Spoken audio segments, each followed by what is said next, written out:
गुरुजी 2 प्रश्न है मेरे। बोलो। अगर अज्ञानवश कुछ गलत बोल दूं तो मैं क्षमा कर दियो। कहाँ को आए तू छोरा? मैं गुरुजी मथुरा को। हाँ समझ लो तू जाए का कर रहे हो? गुरुजी ने पेपर काय बात पे आए को? बस आप प्रभु नहीं बुला लो गुरुजी, मेरी तो इच्छा काय बात है? कम।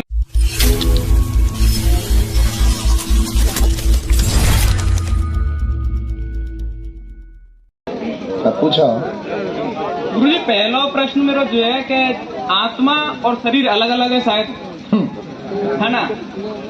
तो जैसे यूँ कहते हैं कि आत्मा को न तो दर्द होवे, न लगे, न कटे, न आत्मा को कोई मार सके, लेकिन शरीर को दर्द भी होता है, लगता भी है, घटता भी है। एक जन्म के बाद आत्मा तो परमानेंट रहती है, लेकिन शरीर चेंज हो जाता है इंसान का। फिर ये क्यों कहते हैं कि इस जन्म का आपको अगले जन्म में भोगना पड़ेगा? जब भोगना ही क्यों, जब आत्मा ही परमानेंट है, शरीर तो खत्म हो गया। आत्मा के तो लगती नहीं है, दर्द ही नहीं होता, न कटे, कुछ हो ही नहीं सकता आत्मा को। तो मतलब महाराज सुनो है, मैंने ऐसे में पक्का होना है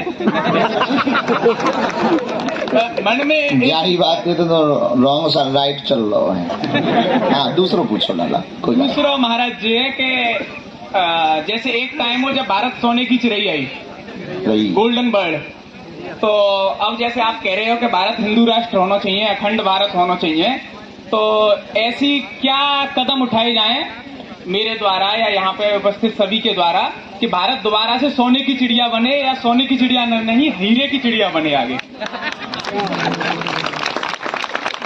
दूसरी बात से हम बहुत सहमत हैं।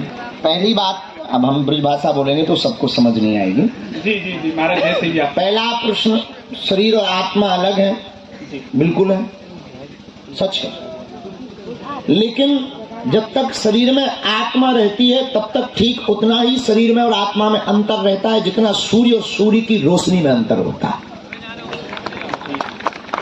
दूसरी बात, शरीर को कोई दर्द नहीं होता है, दर्द मन को होता है। शरीर को दर्द होता तो इसका एक लॉजिकल है। आपने कभी नाखून काटा ब्लेड से?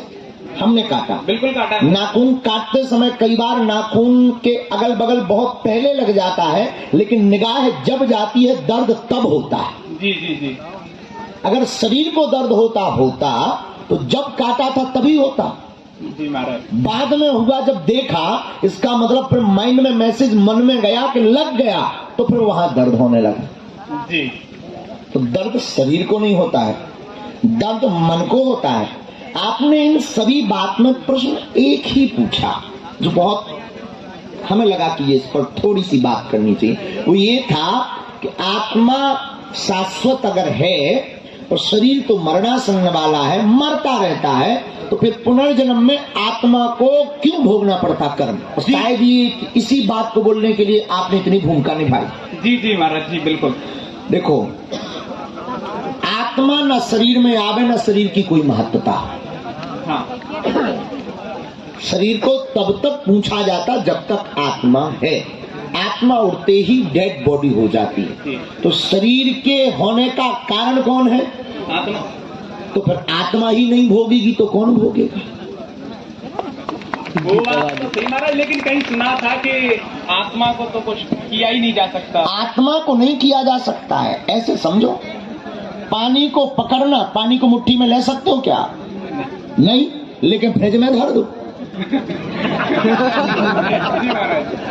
पानी को मुट्ठी में पकड़ना मुश्किल है, लेकिन फ्रिज में रख दो तो बर्फ बन जाएगी, फिर चाहे जैसे पकड़ लो। उसी प्रकार आत्मा को काटना जलाना मुश्किल है, लेकिन शरीर में आते ही वो दुख सुख दोनों पाती है।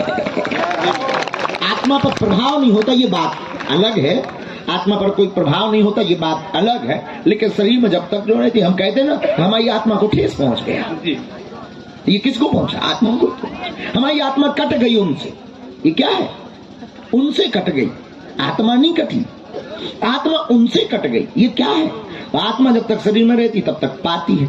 इसलिए कारण शरीर का आत्मा है, मूल जड़ शरीर की आत्मा है, चैतन्यता की जड़ आत्मा है, शरीर को चलाने की सामर्थ्यता की जिम्मेदारी आत्मा की है।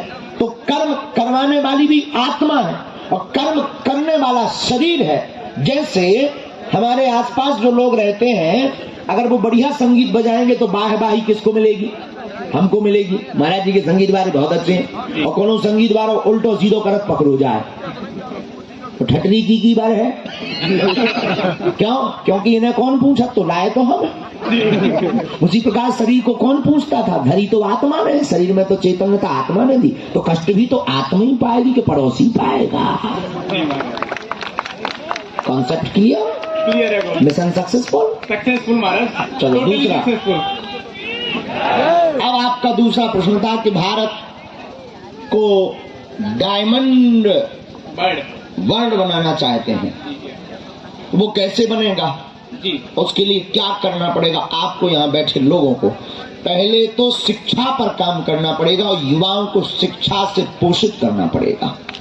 जी महाराज। युवा अगर परिपक्व होंगे, ज्ञानवान होंगे, हमसे लोग पूछते हैं कि आप क्या पढ़े लिखे हैं, वैसे तो हमने बीए तक पढ़ाई की है, लेकिन हमें ये बात पता है पूर्णतया कि अगर कोई भी व्यक्ति पढ़ा लिखा हो उसको कोई भी बुद्धू नहीं बना सकता है। पढ़े लिखे को बुद्धू पढ़ा लिखा बना सकता है। तो सबसे पहले भारत को समृद्ध बनाना है तो युवाओं की दिशा और दशा दोनों ठीक हो। जितने भी युवा हैं जो नशा की तरफ, फिल्म इंडस्ट्री की तरफ आकर्षित हैं, उनसे युवाओं को दूर करके सबसे पहले युवाओं के मिशन पर, लक्ष्य पर काम करना पड़ेगा। उसके लिए आप शुरुआत कीजिए, भारत को हिंदू राष्ट्र बनवाइए और भारत की शिक्षा प्रणाली को गुरुकुलम की पद्धति के अनुसार करवाने की तैयारी करवाइए। आपका आशीर्वाद चाहिए महाराज। बहुत अच्छा, धन्यवाद महाराज। ये और पीछे पहुंचे। एक महाराज, ये माता जी ने आपके लिए मिठाई भेजी थी बना के, 2 दिन से इंतजार कर रहा था। दे दे छोड़ा तेज है पाए लागू महाराज। खुशी रहा है जग जग जी डौका